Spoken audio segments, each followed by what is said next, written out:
Everyone's talking about Greenland right now. Canada's real opportunity, but also best defense, is to have a viable Port of Churchill. Manitoba is leaning heavily into the Port of Churchill, pitching it as both an economic opportunity and strategic asset for Canada.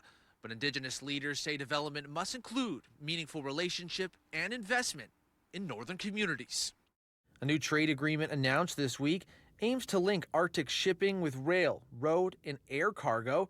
The Port of Churchill is Canada's only rail-connected deep-water Arctic port and is owned by northern and Indigenous communities. We can go to Europe more quickly than the eastern ports can from Churchill. We can even get to where the oil refineries are in western India more quickly through the Suez Canal going east than they can from the Port of Vancouver.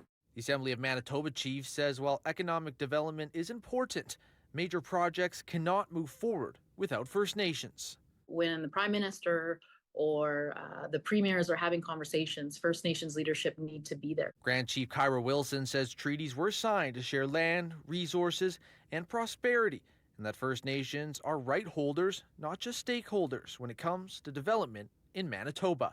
You can have as many announcements as you want, you can have as many meetings as you want, but you have to respect the true history and intent of the treaties, and that is involving and including First Nations voices at the table.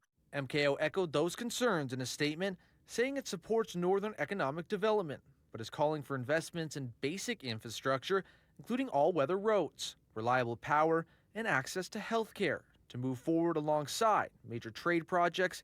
But Canoe says that can't be done without these projects. Port of Churchill is the way that we make sure that a young kid growing up on a fly-in reserve right now has a road to the future, but literally just a road to drive to school. In Winnipeg, Mitchell Ringos, City News.